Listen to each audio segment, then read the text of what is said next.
Pushed into the net by Kylian Mbappe. Oh, Benyera, beautifully done. Cornet finds Dembele. The first touch is good. The second is deadly. Neymar still. Oh my word, what a goal. Golovin. Lovely finish. Ajax delivery. Guendouzi's header. Here's an opportunity. Sanchez. Outrageous goal from Gael Kakuta. It's Payet again. And Dolberg.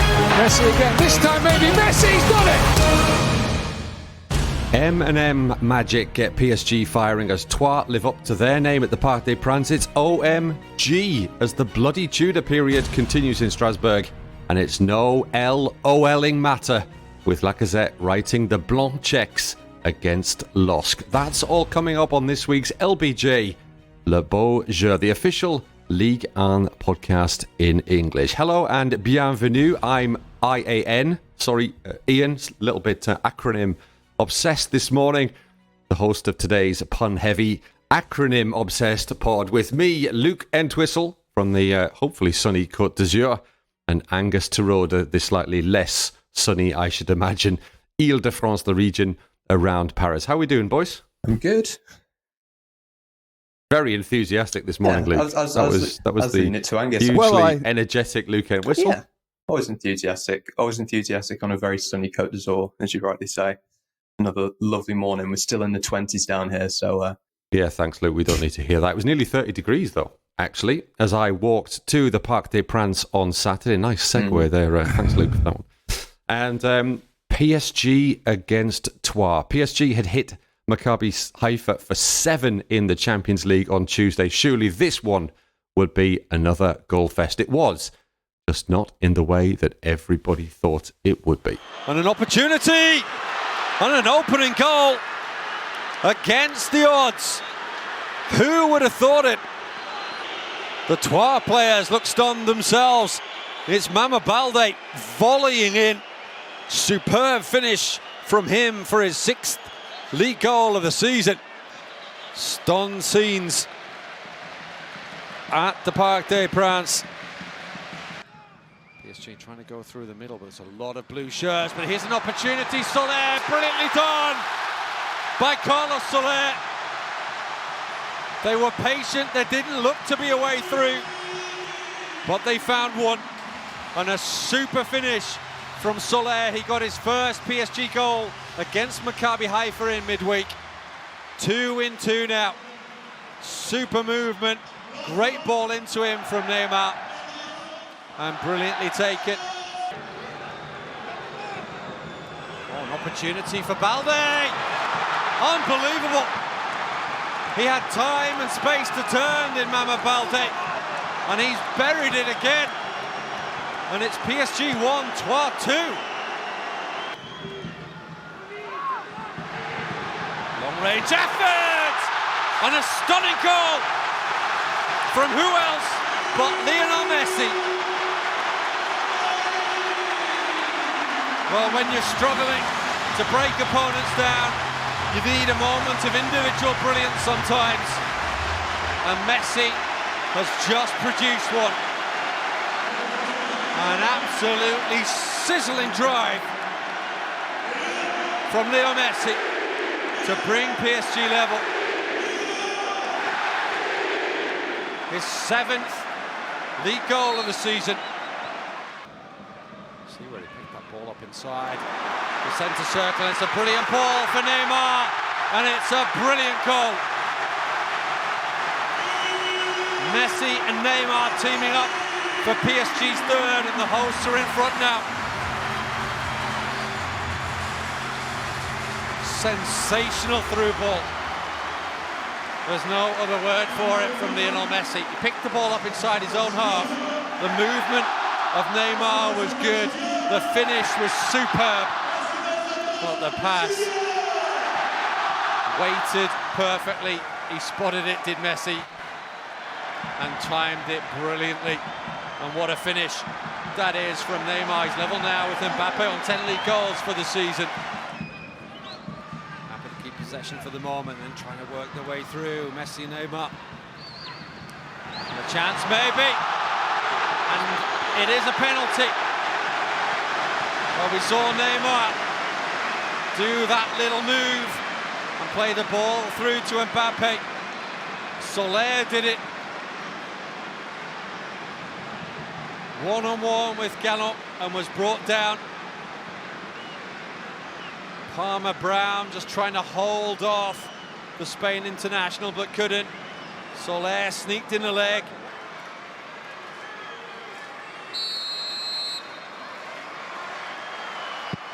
And he does emphatically.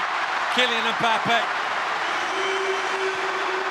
A fourth for PSG, and that surely puts the result beyond doubt. Lopez with it. This is better delivery this time. Drops for Ripar and a chance. And headed in by Palaversa, the substitute. It's 4-3.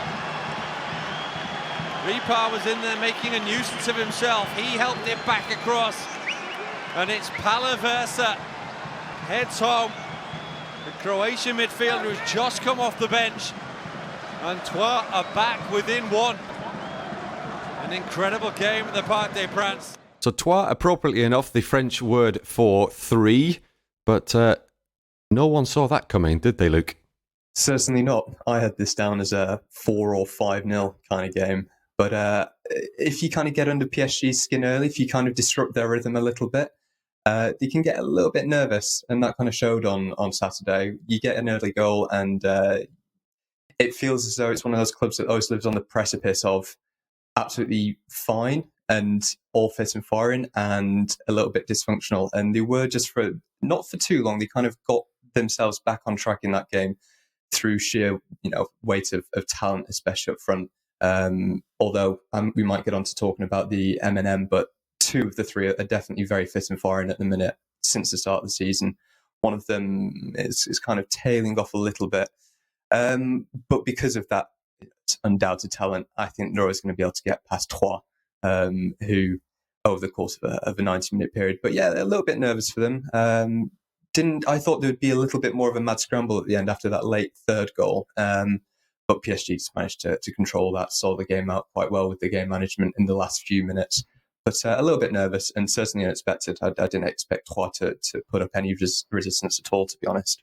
So, Luke, I wasn't going to talk about M&M right now, but you've just ripped up the running order right there. Who exactly is tailing off amongst Messi, Neymar, and Mbappe? It's all relative, but Mbappe has not quite looked fully himself for the past couple of weeks. It's just a few performances where he's missing chances that you wouldn't expect him to miss. He's a very, very clinical finisher, but that has tailed off slightly in the last few weeks.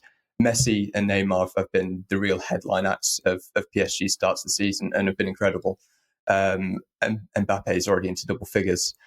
So everything is relative, but he just doesn't seem fully at ease. Obviously, there's all of the stuff going on behind the scenes that's kind of died down for now, but it just feels as though anything could just reignite that fire and it become a huge issue again for PSG. But he's still got a goal on Saturday. So that's why I say that everything is relative, because he's still scoring. He's still getting the odd assist, not as many as Messi or Neymar. So he's still a huge contributor for PSG, but not quite in the red-hot form that we've seen him in the previous weeks and months. So you heard it here first. League goal-scoring leader Kylian Mbappe tailing off, says Luke Entwistle after his 11th goal in, 12 appearances? Yes, that's the sort of form that would be, terrible. Flog him, sell him now. But it's true. I have to say that Messi... Well, Ian, Go ahead, Angus. Yeah.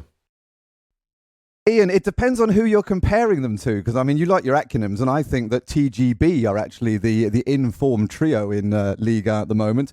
Terrier and Beauregard and Guiri Beauregard. I keep calling him Beauregard in my spare time. Beau Jeu, who they are absolutely on fire at the moment.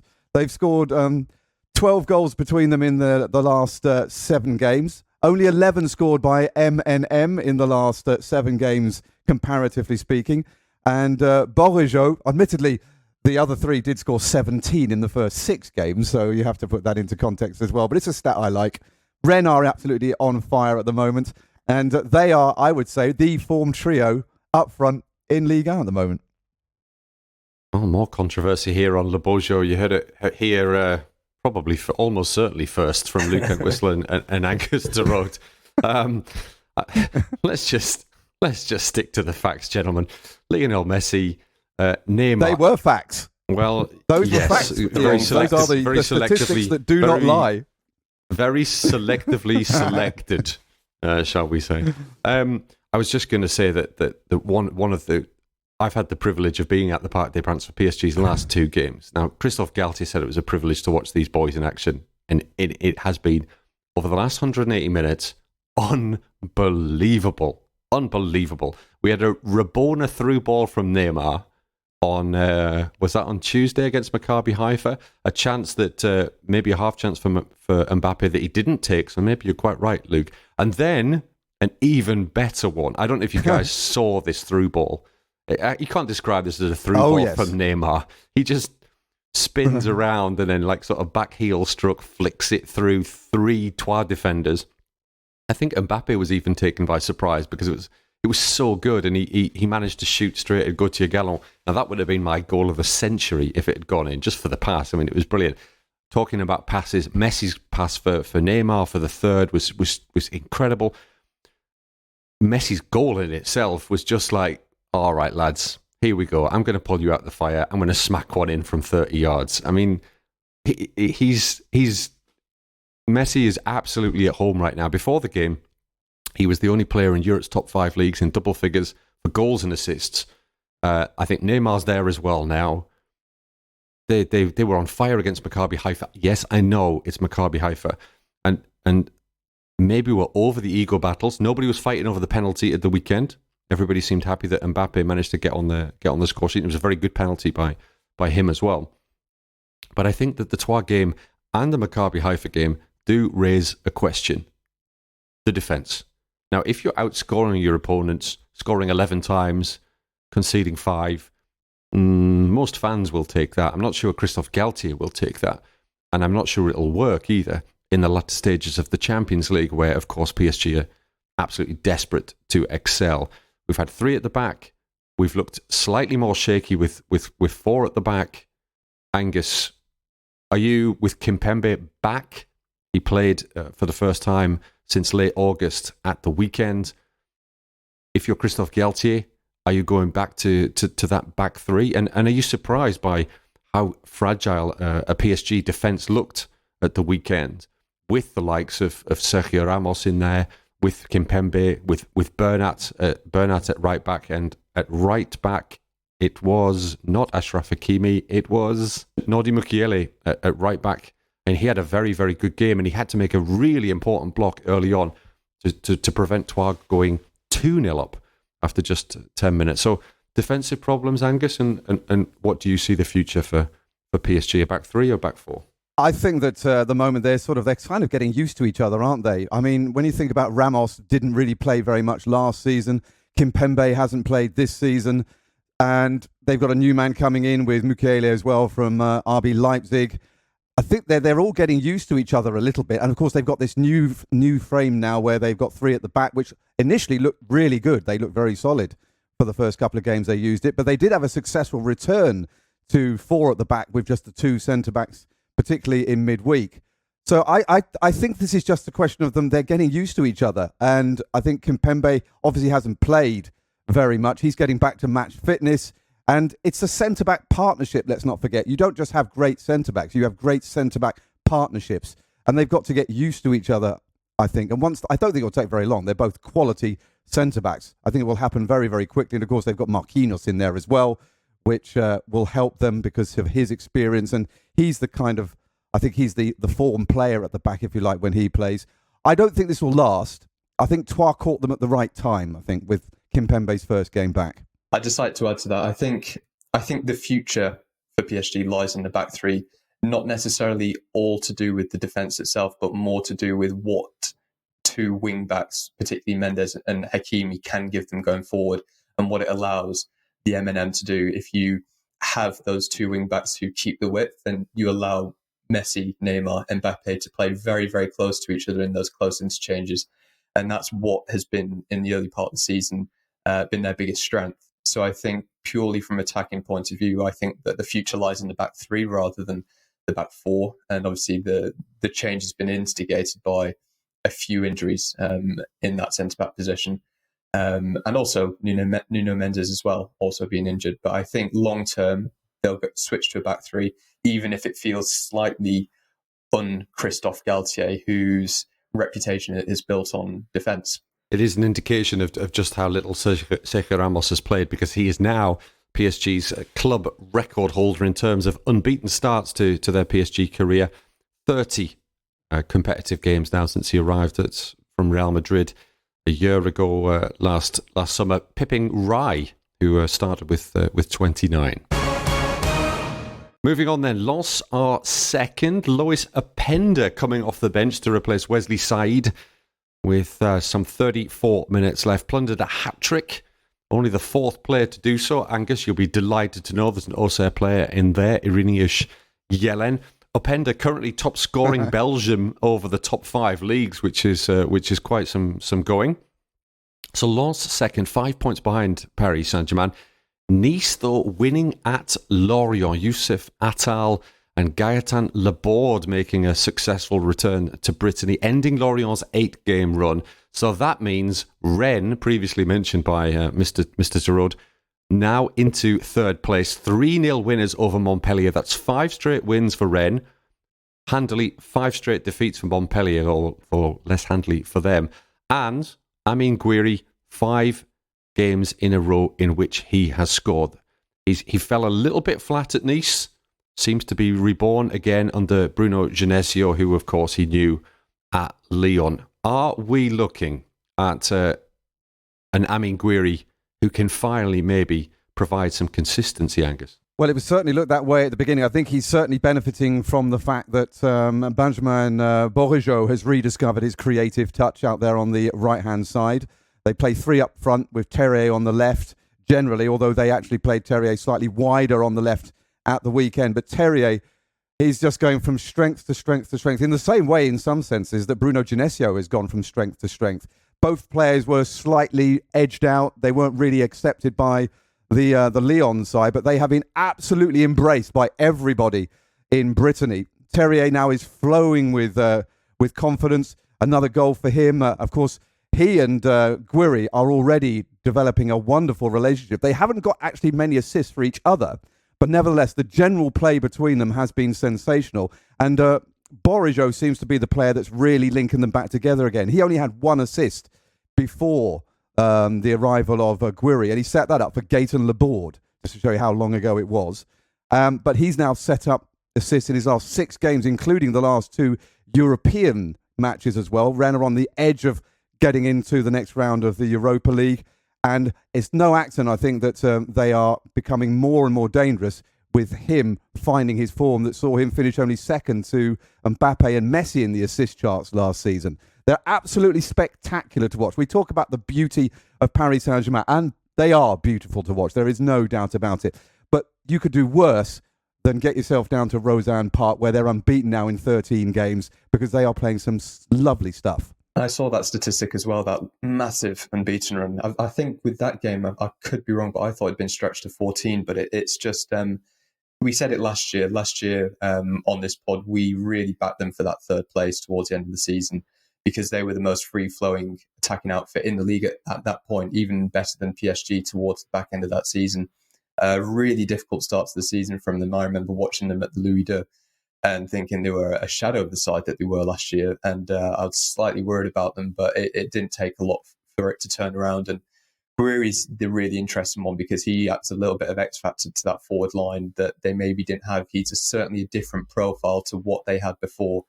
And obviously they've got Arnaud Kalimuendo there as well, who has taken his form to Rennes as well, which is good to see. So there's a lot going on there in that front line. It's hard to pick one player and say, oh, he's great.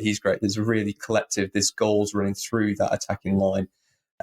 So I back them to do really well again this season. The challenge for the podium is going to be really, really difficult, but just like last season, I'm expecting them to be very much in the race for one of those podium places. I think it's important to say as well, Ian, that with all of the great stuff that's going on ahead of them, you can't underestimate the role that Lovro Majer is playing in midfield for Rennes, because he's tying everything together. Again, an immense performance from him in midfield, tidying up and starting off the attacks and allowing those ahead of him to really show their stuff. I wrote down a note that is Armand Gouiri an upgrade on Gaëtan Laborde, and I think with all the best kindness in the world towards Laborde, you've got to say it is, because Laborde does not have the guile that that Armand Gouiri has, and Gouiri is a confident Armand Gouiri is a force of nature. Yeah, and Gouiri was so good in that first half of last season for Nice. It was really a massive shame to see him tail off, but that wasn't a personal issue. I think that was very much a collective issue at Nice and under Galtier, who it just really, the wheels came off their attacking unit. They just suddenly, everyone was running into cul-de-sacs. Everyone was running towards the corner. There was no options. He was forced to cut inside and pull back a little bit. And it was a shame to watch, because in that first half of the season, he really showed flashes of confidence. But I think as the chances dried up, as the threat dried up from Nice, I think he started to look a little bit more nervous on the ball, quite aware that he wouldn't have another chance for a while. And I think that played in his mind a little bit. You don't have such an issue at Rennes, and I think that's at least part of the reason why he's flourishing there. Well, talking of sides that are a shadow of their former selves and talking about challenging for a top 3 position, it's the weekly let's throw Angus Torode under the bus moment, where Strasbourg are still struggling, but they did manage to get a point. Remember, if you don't remember, I'll just remind you, Angus, I think, tipped Strasbourg to win the Champions League this season. Was it? Was that top 3? I did not tip them to win the Champions League. Let's just build this out. This is like Chinese whispers, isn't it? Although I don't feel like I was run over this week, at least. At least they showed some gumption coming back. Indeed, they did. Jeremy Clayman saw this one. Strasbourg against Marseille. Now there's a break on here and a bit of space.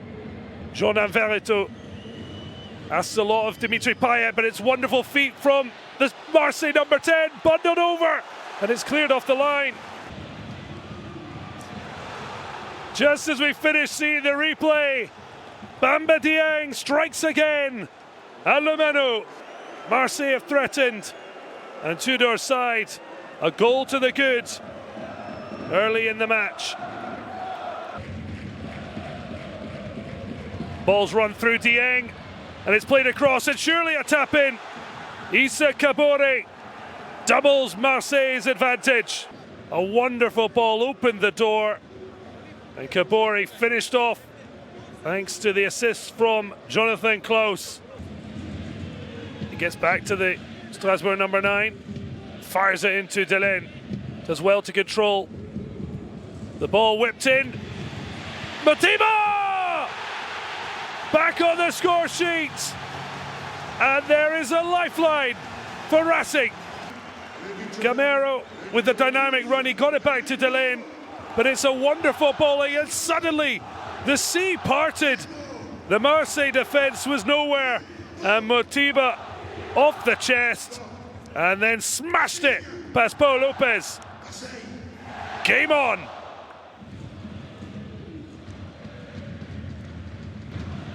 But now Strasbourg are just looking for survival, and they should have had a point maybe there. Gameiro again! Well, what a save from Paul Lopez. Niamzi joining those up top because it's almost last chance saloon. Dagba, dancing feet, hooks it back. Bellegarde will deliver early. It's falling to Gameiro! It's an absolute stunner! Lomeno explodes thanks to a worldly strike from Kevin Gameiro. Well, Marseille were cruising to victory, but they fell asleep. Bellegarde's hopeful ball in. It fell kindly, but that is certainly the goal of the week. Well, it's a deflection, but Gameiro's not going to care. So Marseille throwing away 3 points, down to 5th place, 11 points off top spot. I think we can write that one off already, but 6 points already off second. 4 games without a win, and that, remember, after going unbeaten in the first 9. They did avoid defeat, or, well, it might not feel that, though, for the Marseille fans after that, throwing away that 2-0 lead. They did lose to PSG and Lens in that run, but they've also lost to Ajaccio, which started this bad run of form. It's a really bad result. And now Strasbourg. Where are the wheels coming off for Marseille, Angus? They are. Well, I'm glad I didn't tip them because, otherwise you'd be blaming me for that as well. But no, Marseille, they were so strong, weren't they, a few weeks ago? They were the top challengers to Paris Saint-Germain, and that defeat against Ajaccio just seems to have kicked them in the ribs, and they just haven't really recovered since then. They're struggling a little bit like they were at the end of last season to really come up with all the goals, and in one sense they were handed second place at the end of last season, so perhaps the problems that they had then haven't totally gone away.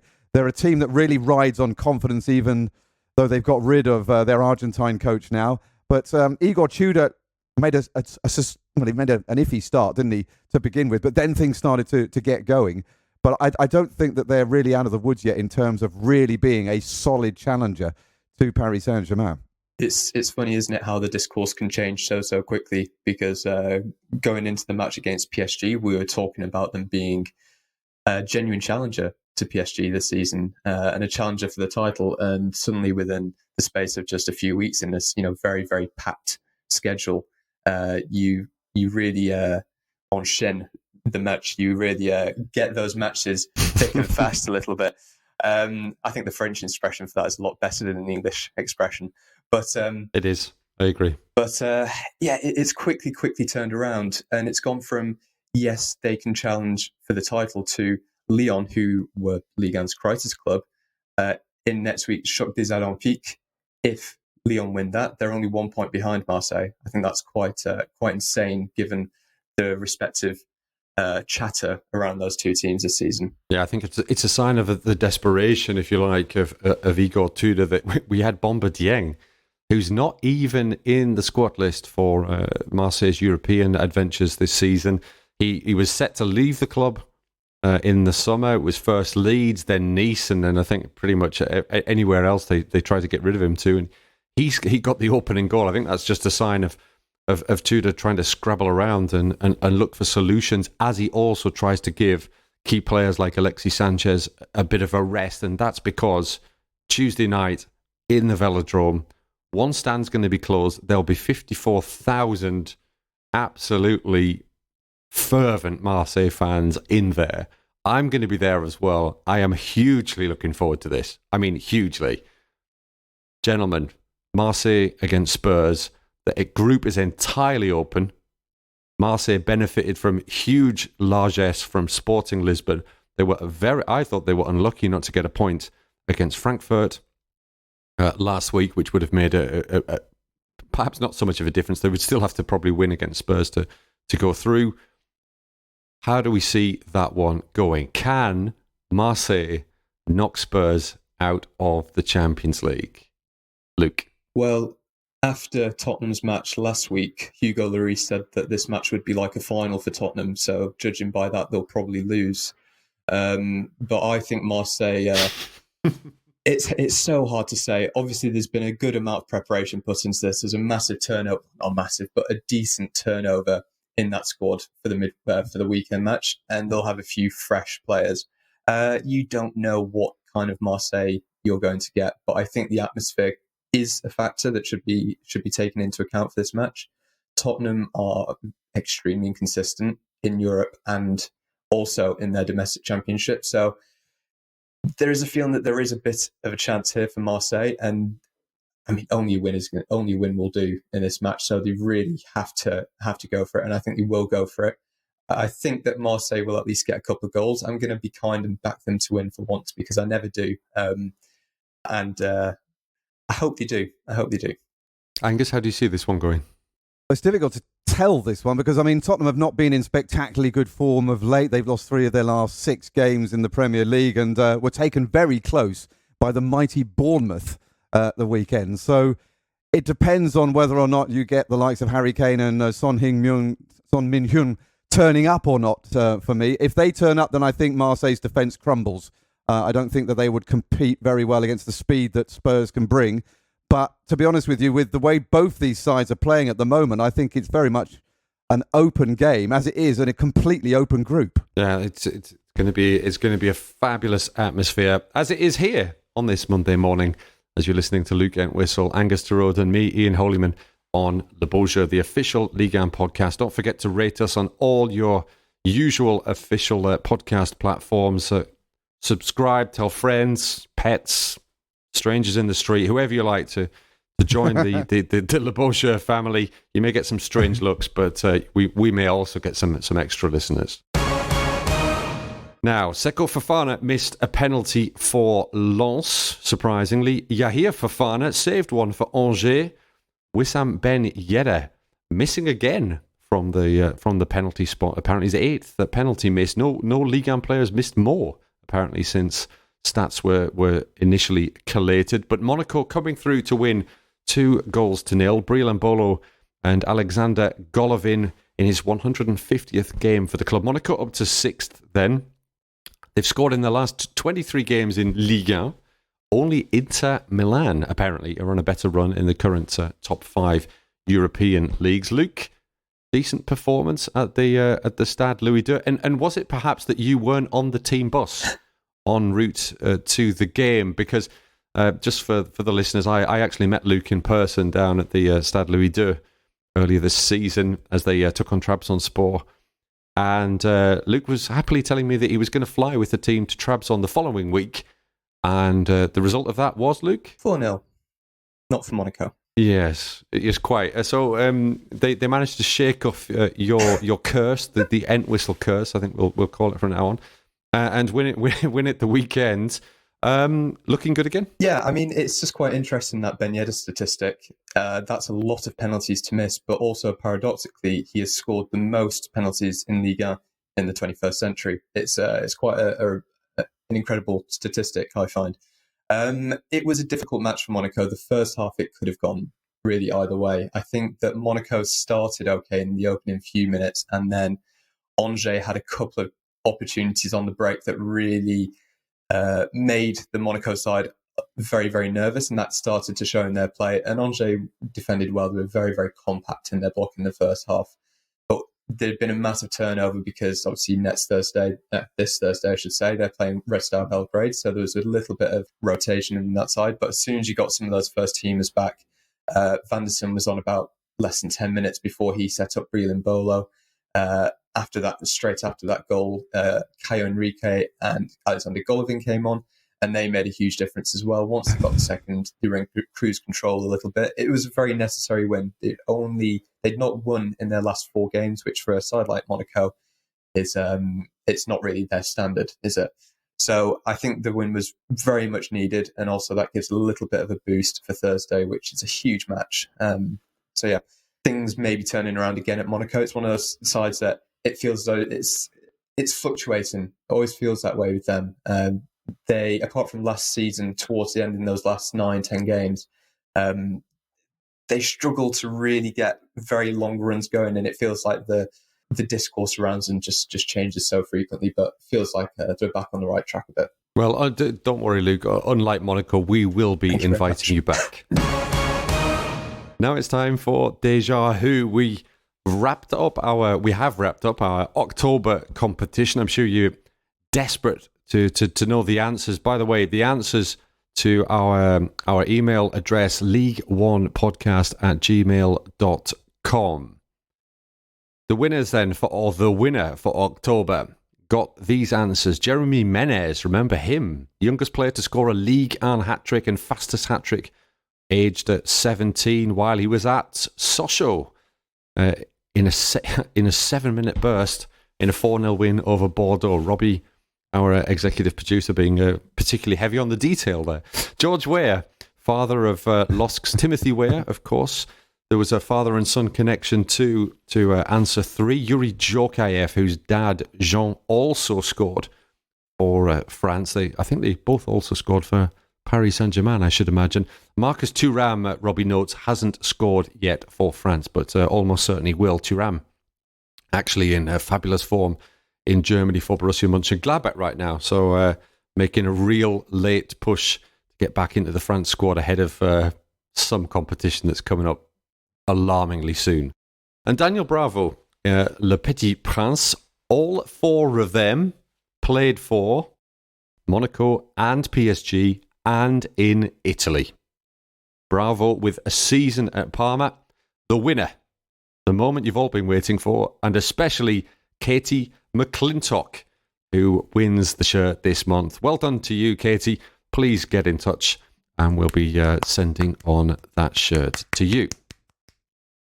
So a new month, almost, upon us, and time for a new Deja Who. Who am I? In just my second season as a professional, I won my first trophy, the Belgian Cup, before a move back to French football. After a slow start, I became a club legend, helping my team to 4 Ligue 1 titles and a Coupe de France triumph. My goal-scoring feats made me one of the most feared strikers in Europe. A world record transfer fee saw me leave France yet again, and while the trophies kept coming, some disappointing individual form ultimately saw me move to the 4th country of my footballing journey, where I won my 2nd continental trophy. I returned to France yet again and ended my playing career away from the mainlands. Who am I, and what was my dramatic relationship with the Champions League? Cryptic as usual from Robbie Thompson. As I said, your answers please via email to league1podcast@gmail.com. And remember, you have to get all the answers right from in each podcast and the special connection to have a chance of winning the shirt at the end of the month. Good luck. So we've dealt with the top 6. At the bottom, Angers management, as it were, propping everybody up. Not doing very well in that particular respect. Must be very frustrating for Gérald Batik. Ajaccio only above them on goal difference. And why is that, Angus Torode? This is the reason that Angus woke up today with even more enthusiasm than usual. Well, it's actually, you could go further than that. It's actually the reason why I actually woke up today. Because, yes, well, Ajaccio, they're always going to struggle because they just don't really have attackers that are capable, I think, of really punching their way to this level, despite the fact that they had the tightest defence in Ligue 2 last season. That's not going to be enough, I don't think, to keep them up in Liga. I don't think I'm going to be embarrassed by this at the end of the season. I think that is going to happen, and unfortunately the Corsicans will be heading back to Corsica and Ligue 2 next season. Auxerre, you could argue, is the same thing. I don't think they've ultimately got the power up front to really come through, even though they won at the weekend, but it was against Ajaccio. I think, though, that was a significant one in terms of Christophe Pellissier came in, and the reason why it's significant was he immediately changed the structure of the team and brought in a 4-4-2, which he tried 3 times, actually, with Lorient last season, both times against Paris Saint-Germain and against Lille. He got a 1-1 draw out of the first one and hammered in the other 2, so I don't quite know how sustainable that's going to be. But nevertheless, it seemed to make them a bit more solid, but I come back to the same thing, is that they're against Ajaccio, who are not exactly the most threatening attack in the league. So, unfortunately, I think this is a little bit of a false dawn, and we will see a resumption of them struggling again afterwards. But, you know, I suppose at least they're not in the bottom 4. So that's something to be happy about. Indeed they are. Hamza Saki's goal, enough at the Stade de la Baie des Champs to put a smile on Mr. Torode's face and take Auxerre out of the bottom 4. Quite a stunning statistic. Christophe Pellissier, I nearly said Galtier, but that's maybe for the future. Pellissier with the first debut Ligue 1 win for an Auxerre coach ever. Strasbourg are back into the bottom 4. Bottom 4, Angus, not the top 3. Despite that point against Marseille, Nantes and Brest are still in trouble, but they got a point this weekend at home to Clermont and Reims, respectively. Montpellier too, of course, with 5 defeats in a row for them. On their Wikipedia page, under coach It says vacant. I think that pretty much sums it up. Although I did look on their official club page and did note that they have a lot of backroom staff and every single one of them has initialed sportswear. So I'm thinking that Mr. Thompson, perhaps we also need our initials on official Ligue 1 podcast sportswear. Anyway, moving swiftly on from my sartorial demands. We've got one game left. It was a biggie. It was probably bigger in the first decade of the millennium than it is right now. But Lyon against Lille at the Groupama Stadium. Armel Tongi was watching this one. And Cabello's played in Jonathan David over the top of Anthony Lopez. It's off the inside of the crossbar. And Lyon thanking their lucky stars. Malo Gusto more than any.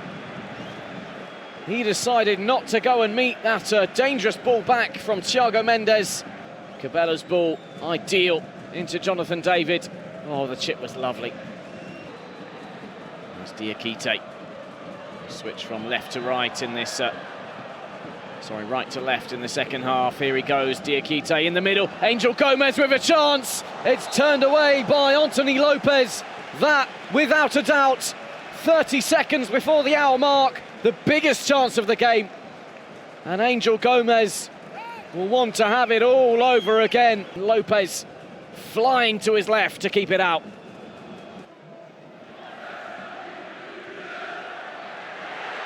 Tagliafico for Lacazette. The deadlock broken. The man who scored the first goal of Laurent Blanc's reign has the first home goal of Laurent Blanc's reign. And in the big Sunday night game, it's Olympique Lyonnais who have the lead in front of their sellout crowd. Does that goal mark the return of good times to this part of France? Starved of trophies since the European Super Cup in 2013. Laurent Blanc now in the hot seat. Lacazette up front. And the return of the number 10 proving to be a successful one so far. In a game of few chances, it's Lyon who struck first. An 8th goal of the season for Lacazette. Can they hold on now? So Alexander Lacazette with his 4th of the season. Larry White hitting all the right notes for Lyon as he gets back-to-back wins. And a lot of credit to Luke for switching the tactics at half-time. He started with a back three. Damien De Silva, I'd almost forgotten that he was in the Lyon squad. I think Peter Bosz had as well, was taken off. Yohan Le Pennon was brought on, played very, very well as we had seen him under Peter Bosz. Lyon going with the back four.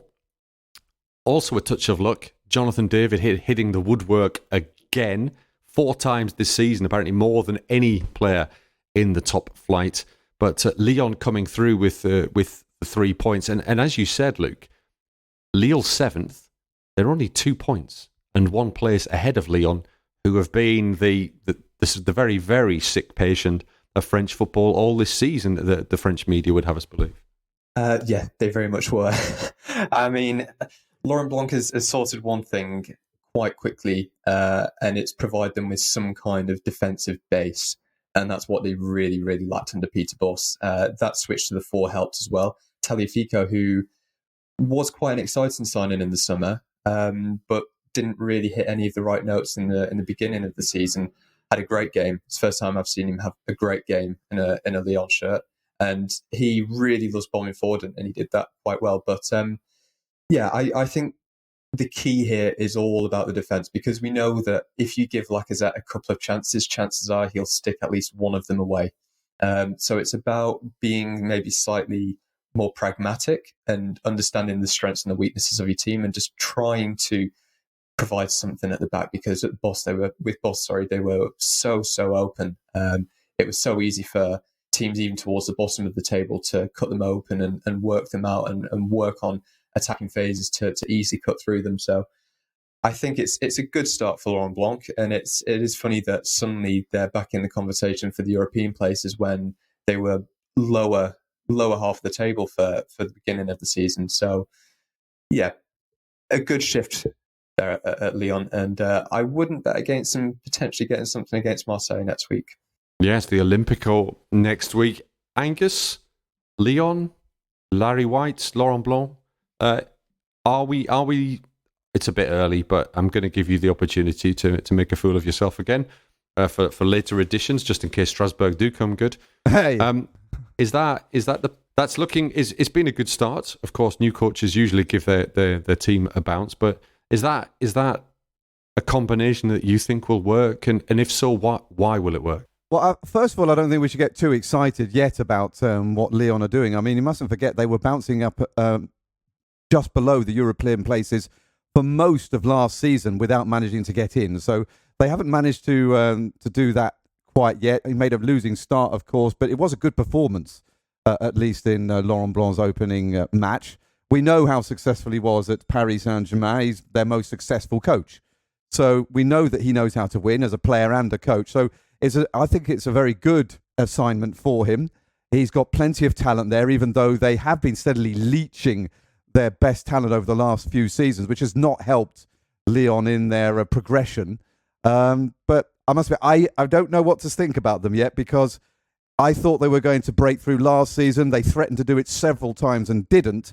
So I think the jury is still very much out on them. Yeah, just back on that clean sheet, the first clean sheet since Angers on September the 3rd, and only their second of the season. So notable. It is indeed Tagliafico with a fantastic ball in as well. And as I said, Lille, a little bit unlucky. I mean, Paulo Fonseca's side have kind of flown a little bit under the radar, considering all the turmoil that they had through last season and players leaving, notably Sven Botman. But I mean, Thiago Diallo was always going to be a very, very good replacement for him alongside Jose Font. David's form has been excellent. Remy Cabella's done his part. Adam Unas as well has come in and looked pretty good. But Lille, third away loss in 4. That's a bit of a worry. And the fact as well, I mean, apart from fortune sort of turning our face away from them, 15 shots didn't manage to hit the back of the nets. Do they have what it takes to get into those European places come the business end of the season, or are we looking sort of the classic season, the transition season for the Northerners, Luke? Well, I think you could probably argue the same thing for Angus. both these clubs, to be honest with you. They had... Oh, sorry. I thought you said Angus. You could argue the same thing for both of these clubs, Ian, because last season they had very similar seasons. They were never really in relegation problem, but they were never really in the top spots either. And I think that the current season has started off a little bit better for Lille. They have had quite a few victories.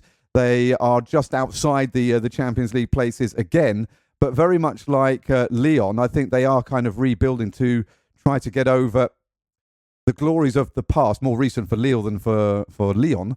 But I think, again, we don't really know quite where they are going yet. Yeah, I mean, the issue for me is that there are just so few European places and so many teams that we are backing to finish in Europe currently. And that's the age-old problem. So it's a difficult one to say. They're a good team. I think what it alludes to is that there will be a good battle for those European spaces this year, and that it will be tight and exciting, and will go down to the final game or games of the season. I think that Lyon could come back at it a little bit, though I don't think they're fighting for anything higher than maybe 5th. Potentially the same with Lille, but there are just so many teams that were saying, yeah, they'll finish on the podium, they'll get in the top 5. So some will have to drop off. I think one is quite obvious, Lorient. And Lens, can they keep up their form and be on the podium, or are they more of a challenger for the top 5? It's hard to know with them right now, but lots of teams in it, and I think Lille will be there or thereabouts come the end of the season. I think that the one thing about this season, though, is that we can't underestimate just how much that World Cup break is going to maybe influence things when they all come back again, because we're really going into the unknown. There's only a couple of games domestically now to go until that 6-week break, 3 matches if you're in Europe. And then how are they going to cope with that? A lot of players, of course, will go off to Qatar. What sort of condition will they be in when they come back? Of course, that's going to affect the bigger teams much more than perhaps the smaller teams who don't have so many going away. I think for Lens, Lens have made such a fine start, the best in their history, that all the other teams that have made that similar start have all ended up in the Champions League at the end of the season. So, and they have been threatening this for the last couple of seasons, and they keep on building, and this season might see them go there. But they've been in the Champions League places the last couple of seasons and then drifted away towards the end of the season to finish 7th. I think this season, they will finish in Europe, but I'm not sure they'll be in the Champions League. Yeah, to be into actually, Lens will not have that many players going to the World Cup. Openda looks like he'll be heading off. Medina, maybe with Argentina. I think crucially, Seko Fofana will not be going. And teams obviously who have players who go deep into that Qatar World Cup, they're going to come back. And remember, Ligue starts again on the 28th of December, and I think the World Cup final, if memory serves, is 10 days before that. I don't expect Medina might actually be in that World Cup final, given the way that Lionel Messi's playing right now. That wraps up match day 13 in Ligue and Uber Eats, and all it takes now is a little trip into the future as we look ahead to next weekend. Let's enjoy a bon voyage.